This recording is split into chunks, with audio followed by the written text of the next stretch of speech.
À tous, j'espère vraiment que nous allons bien. En fait, regardez pas ma tenue, je suis à la maison et je suis un peu fatiguée. Et c'est tout.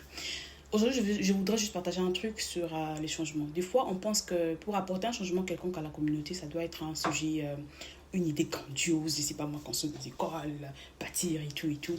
Alors que non. Ça peut commencer juste avec un tout petit geste qu'on peut se décider de faire ou, je sais pas moi, d'initier. En grandissant, je l'ai apprise de mon père. Malgré le long voyage que mon père avait, fatigué des fois, les titres qu'il avait, je les voyais, cet homme s'élever très tôt matin et aller balayer au fait la partie externe de la clôture jusqu'à l'entrée au fait du quartier. Je les voyais transporter les sables, mettre des petits cailloux placés et tout parce qu'à l'époque on avait un problème de saleté. Ça empestait au fait, ça sentait mal, l'eau passait partout et tout. Et nous, tout comme le voisin, on passait, on voyait. Mais cet homme qui, des fois, n'avait même pas le temps d'habiter dans les quartiers qu'il voyageait trop plutôt, il venait et prenait le temps de tout faire. Des fois, il demandait de l'aide aux jeunes de la maison ou aux jeunes du quartier.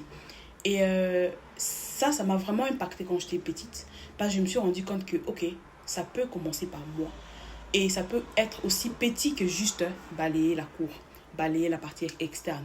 Ça peut commencer aussi petit que juste faire un petit geste qui peut après inciter les autres à faire. Parce qu'après lui, les voisins ont commencé à faire la même chose. Donc si vous avez un truc à faire, faites-le. C'est pas petit, c'est grand.